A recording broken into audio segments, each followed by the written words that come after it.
Put yourself first. And we all Absolutely. get up here. I know you've heard it, but I'm telling you guys, when you have that wiring, it does require you to do certain frameworks and steps to break the pattern, your mental emotional state, be in this higher vitality and be in this full functional you, the real you. You're not meant to live that way.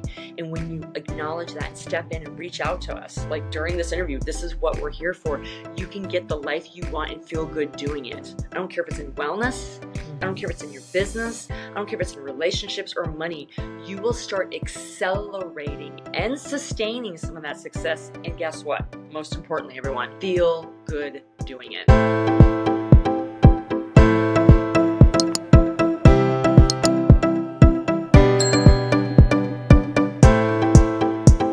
Today's guest is Jennifer Watson, MPT IMTC, is a healer, high-performance coach, and breakthrough speaker on a mission to help leaders heal and accelerate their deeper purpose of impact through shifting their mental, emotional state, optimizing their leadership, genius, and accelerating their performance, no matter the environment. As a former D1 track athlete and 2 times All-American, Jennifer, founder of Western Worldwide, overcame years of debilitating depression to become an integrative physical therapist, business leader, 2 times TEDx speaker, and now an international speaker and coach. Welcome, Jennifer.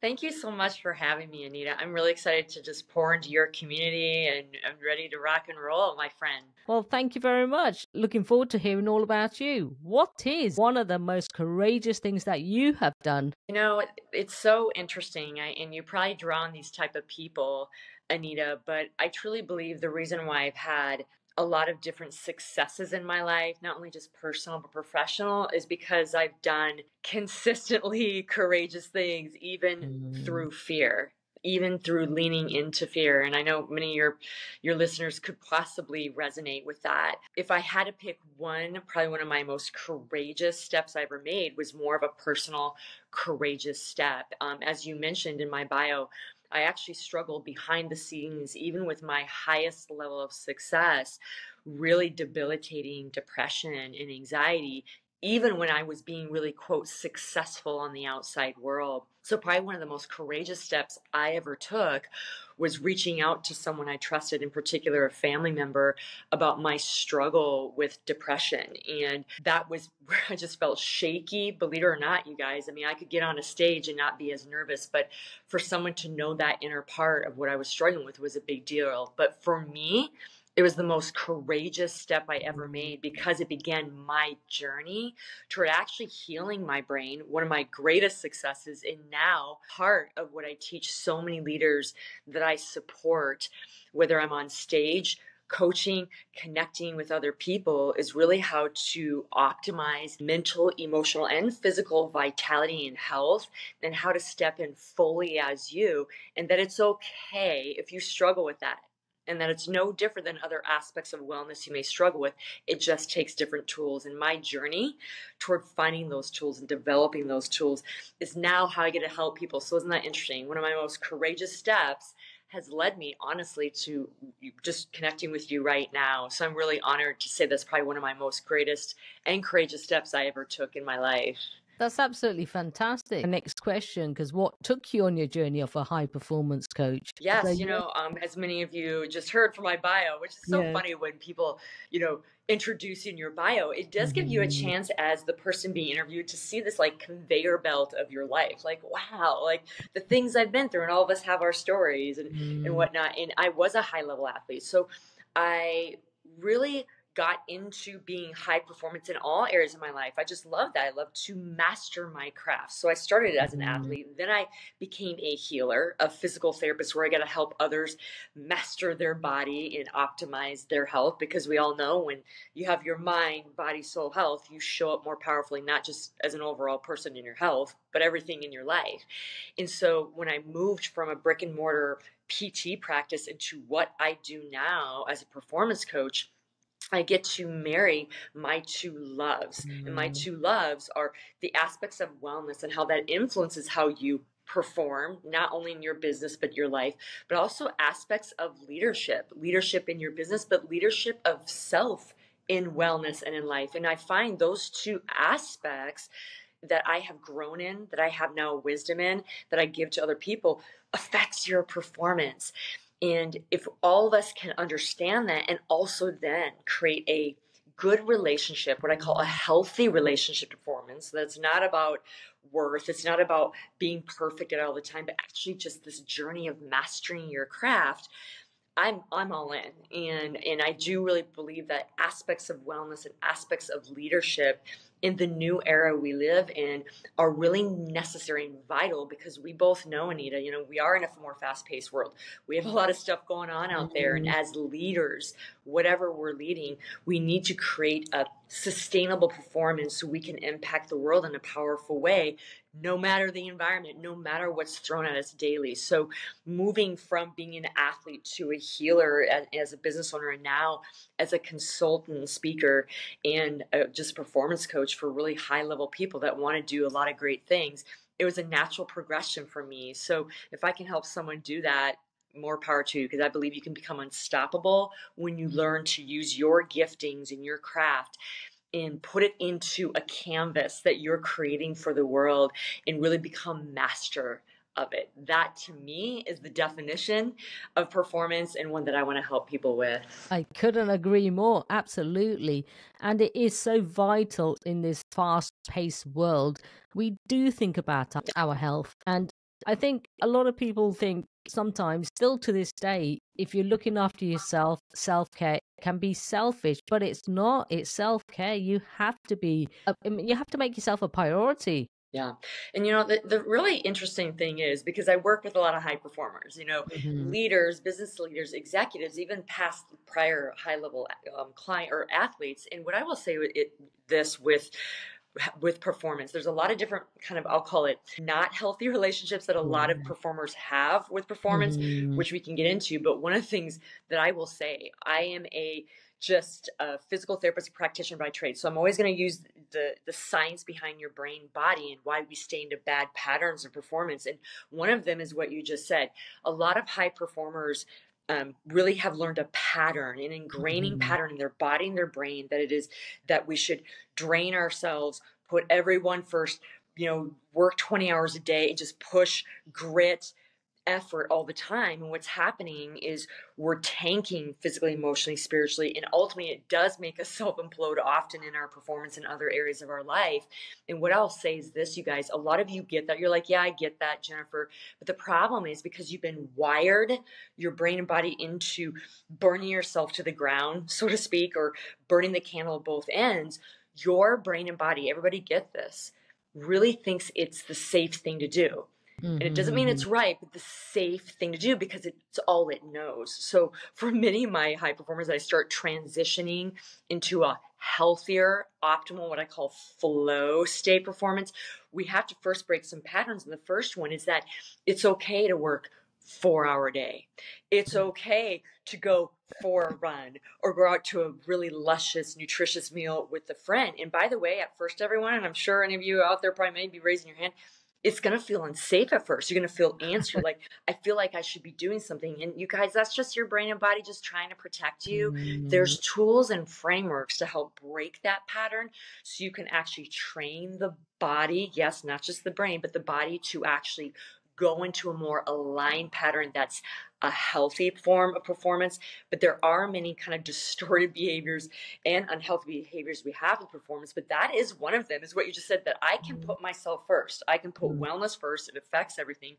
I can work half a day, not a big deal, but how you do that is taking it from just, yeah, I get that, Jennifer, to rewiring your body and brain to be on board that it gets it too. Because otherwise, if you don't, everybody, your brain and body will take over with the old pattern and win every day of the week and twice on Sunday. So if you don't have those frameworks, that's something that I coach and teach on, but no matter what, just the awareness that it's not working anymore, the awareness that wellness does affect performance, the awareness that something needs to change where you shift the priority during your day to create the performance you want is a start, at least. Absolutely. I couldn't agree more. And like you say, it's about perhaps in a simpler term, stripping back, not adding more and more and more. Well, it's really interesting. So again, I'm really big into I teach a lot about flow state performance, and Yeah. to me, I don't really actually talk about peak and high performance. I say that's a byproduct of flow state, and there's a lot I do from a leadership perspective and a wellness perspective. But what I will say is this, everyone: the way that your brain and body, whatever you're using it for performance that day, works best, and we know this even in sports. We need Hmm. periods of burst and rest to help our body grow stronger, right? Periods of rest allow that ability for the body to replicate and make more muscle mass. So same thing with your brain. It needs rest. It actually needs to be bored. In a world where we're getting so much information, our brain and body have a very hard time processing all of it. And I talk to some of my clients who I can't believe I'm paying you this much to say this to me, but I'll say, stare at a blank wall. I'll say, Yeah. go outside and just stare at a sunset. And the more that they have to do that day, I'll tell them to double down on silence, on space, or double down on wellness. So and people at first, you guys, it seems counterintuitive, like, wait a minute, Jennifer, I have quote 20 things I need to do today, which no one does, but that's another story. But let's say you feel that, I'm like, well, great, then half the day needs to be spent in some of the things that I just mentioned. And you guys, Hmm. research shows this. And if you don't believe me, I can show you some of that research, but better yet, try it this week. I guarantee you, if all of you, even, you don't have to even do half a day, if you just increase Hmm. maybe double what you usually do for wellness, or even spend 10 minutes looking at a wall, like a blank wall, I guarantee you're going to get more creative.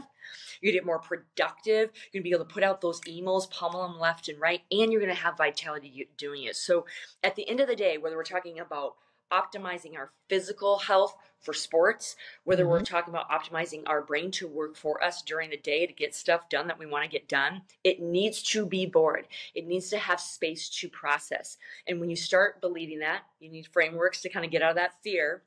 I get that, you guys. You might be like, I'm kind of picking up what she's putting down. Sometimes we need support in that. That's what, you guys, I couldn't do this alone. I got it. But I'm like, I'm so in pattern. I don't know how to break this and actually move into it.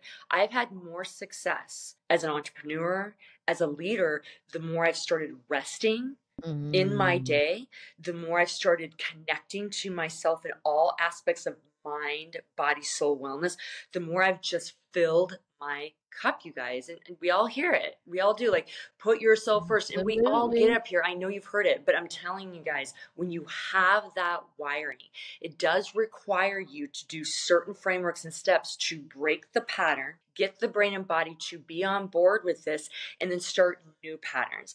And it's possible. And when you start seeing that, whatever your goal is, I don't care if it's in wellness, I don't Hmm. care if it's in your business, I don't care if it's in relationships or money, you will start accelerating and sustaining some of that success. And guess what? Most importantly, everyone, feel good doing it.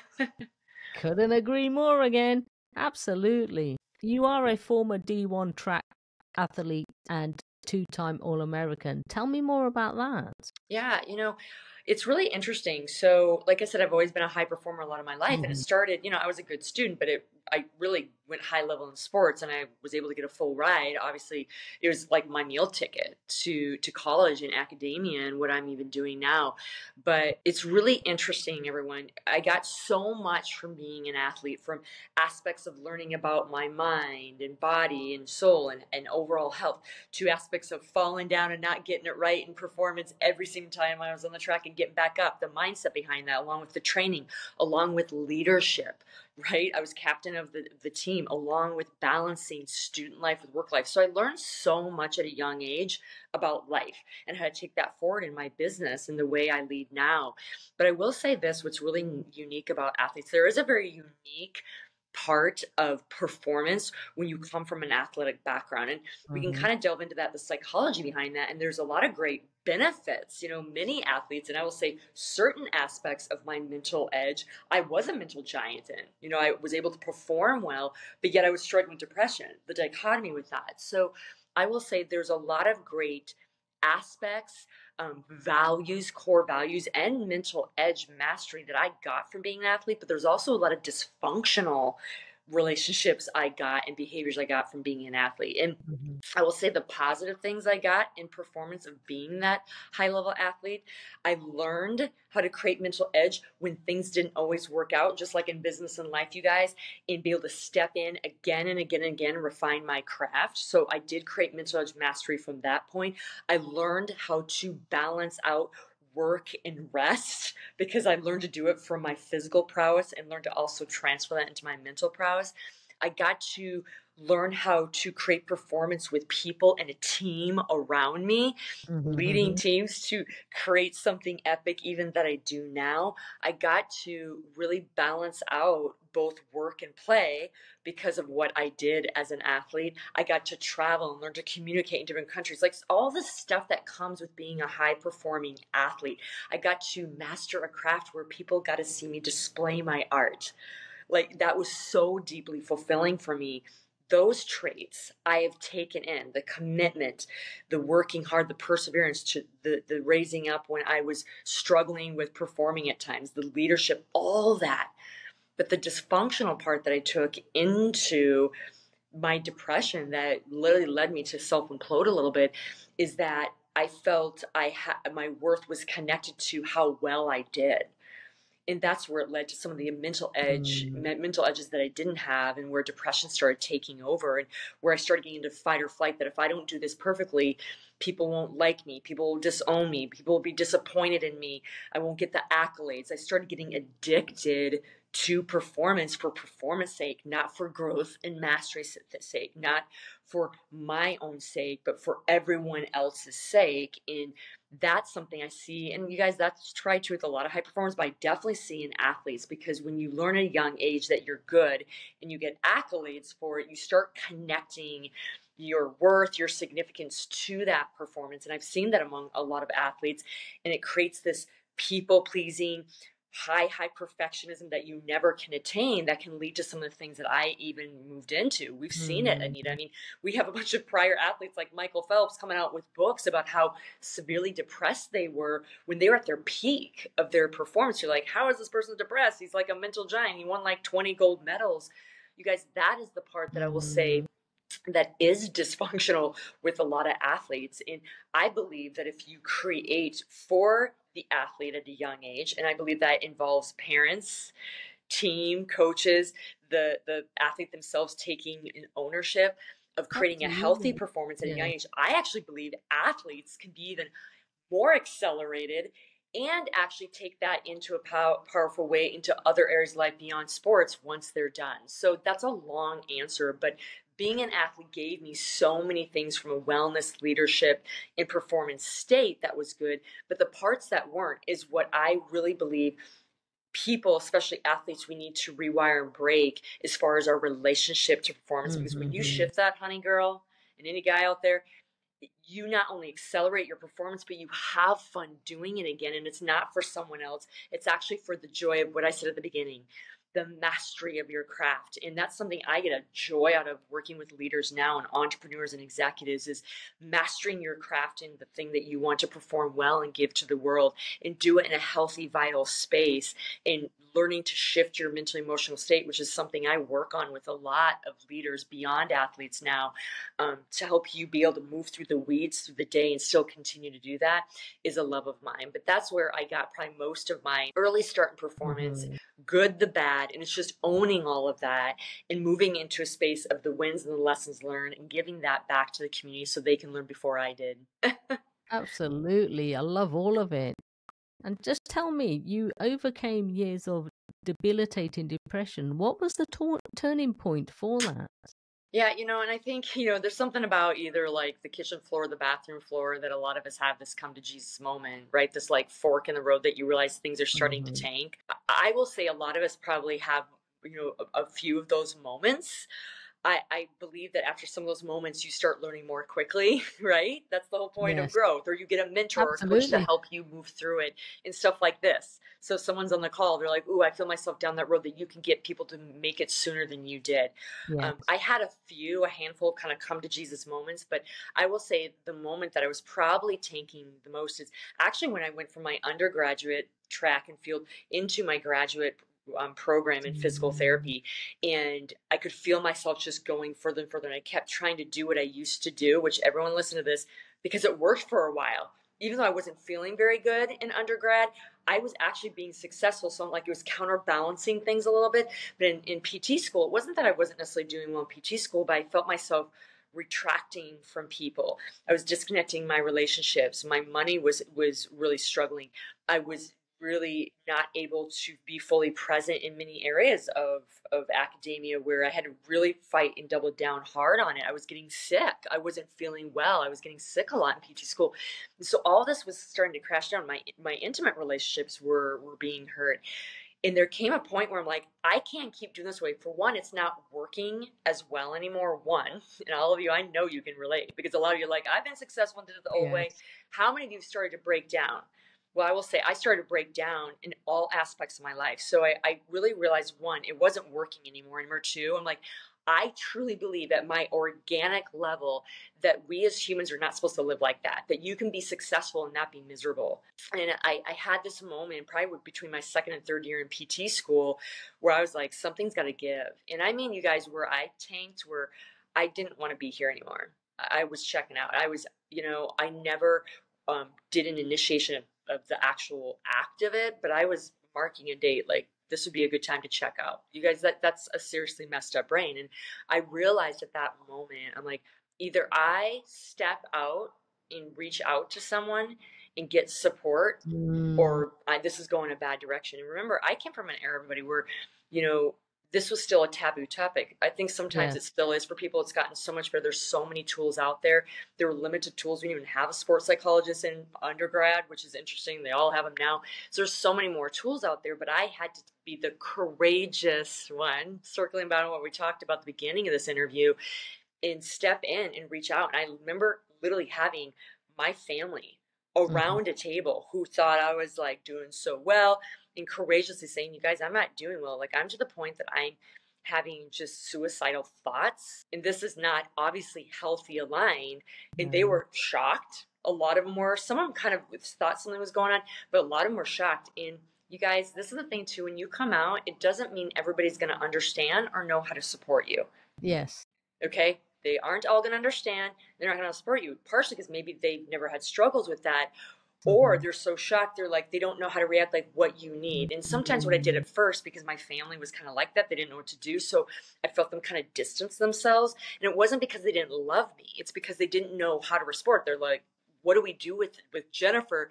So I had to really feel good about the courageous step, but also be proactive in reaching out to so many different modalities. And you guys, I had to take a butter knife, and I mean that, to whack myself through the forest. And that's how I game up with my PT practice, where I treat people physically, mentally, emotionally. I've worked with people with back pain and depression. I worked with military Mhm. PTSD.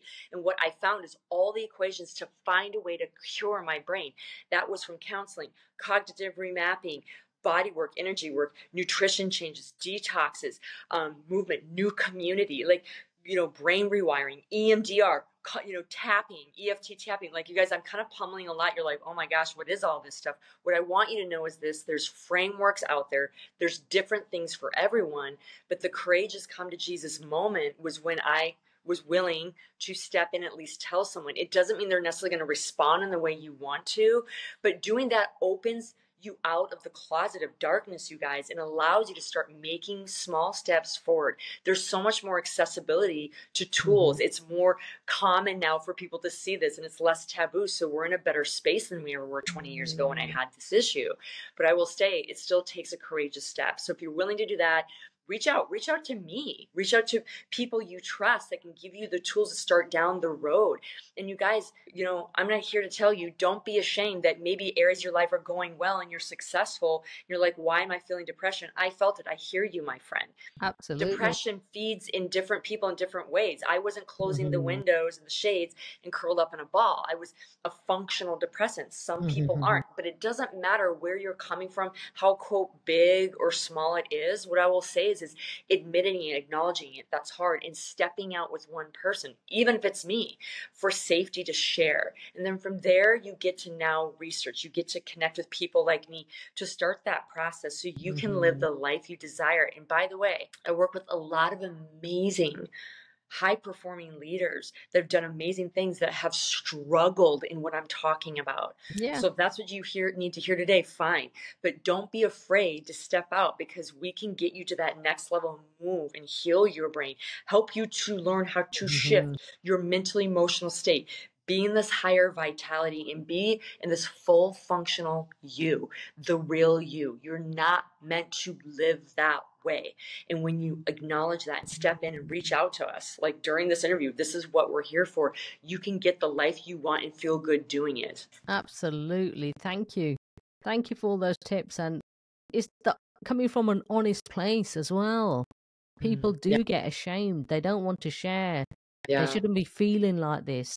yeah, yeah, Everyone at some time, some point in their life, finds depression. yeah, And yeah. and if And they say no, they're lying. yeah, and there's some people, you guys, and that's a whole nother probably podcast interview, that are and probably have more prone and have tendencies to Mhm. certain things, just like some people are more prone to certain physical health issues. And Mm.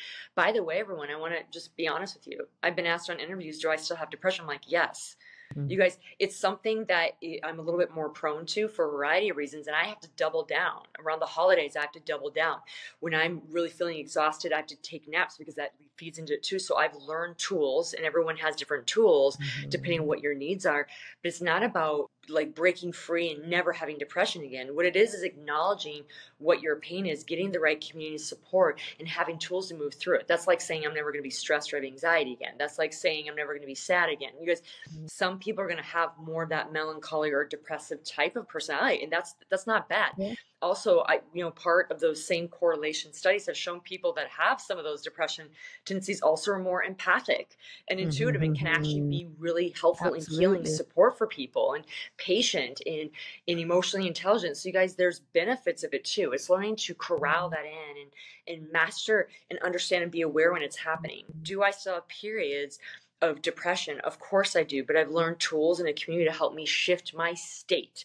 And you guys, I'm saying throughout my day, I teach, one of the number one things I teach leaders all the time, one of the things that I coach on, is being able to shift your mental and emotional state, get out of the weeds, back into your lane, so you can, with your team or whoever you're connecting with, be in this higher level of leadership, highest level of self, whatever that looks Mhm. like, so you can create the performance, create the impact, create the money that you desire. But it requires you to be connected to your body, to your brain, like what communication is feeding to you. Many people don't realize that things are happening in your body before some things like this even self-implode, like depression. My body was speaking to me for many, many years. I just wasn't totally listening to it, suppressing it, doing the athlete thing, like ignore the emotions, instead of acknowledging my body's brilliance, of saying something's a little off here, Jennifer.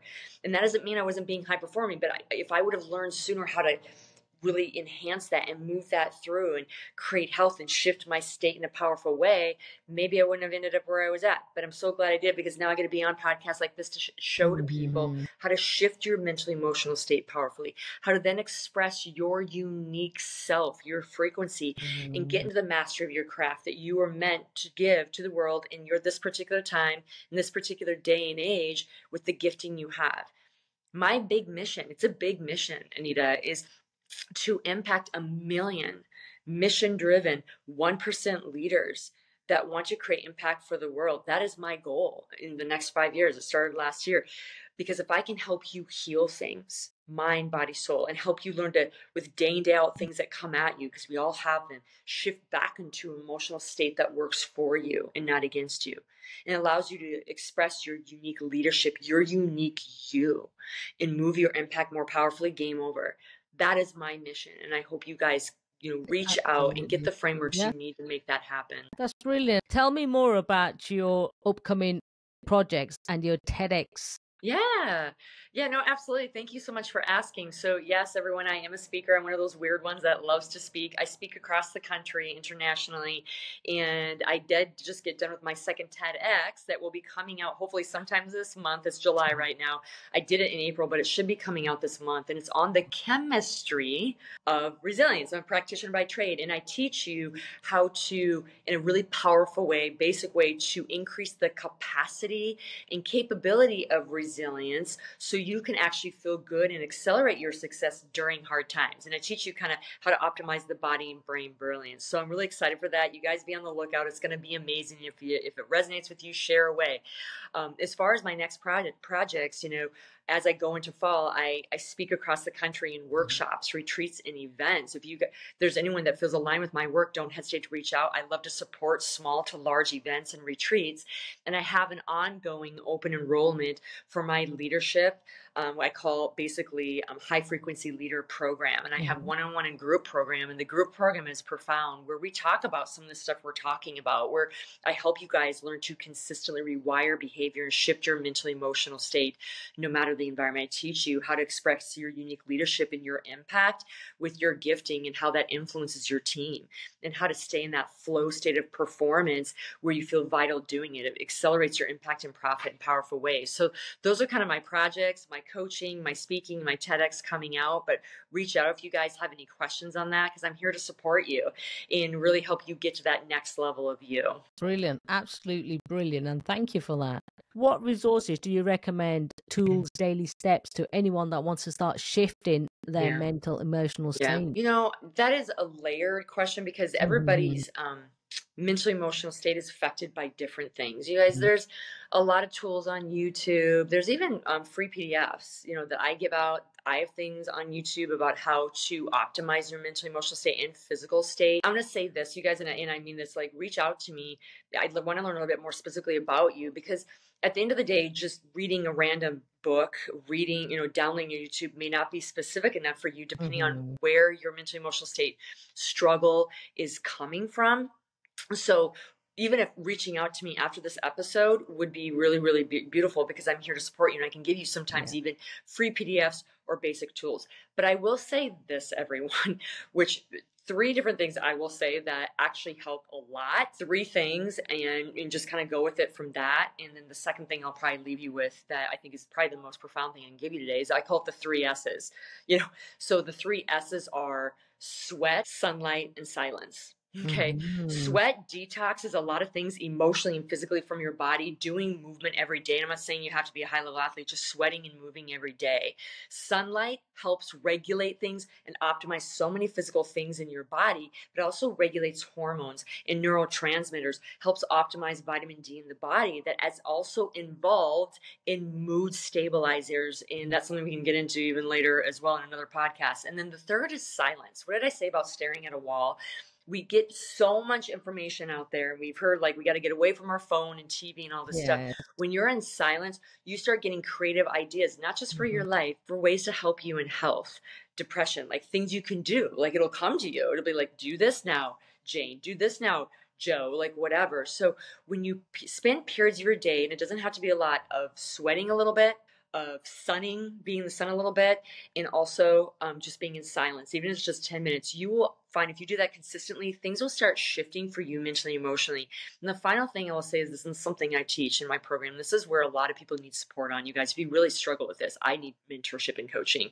Going back home to you, going back to your gifting, going back that we need your unique expression. So much of us get depression because we're feeding off what we think the world needs from us. We're getting a lot of noise of how to do things, how to be.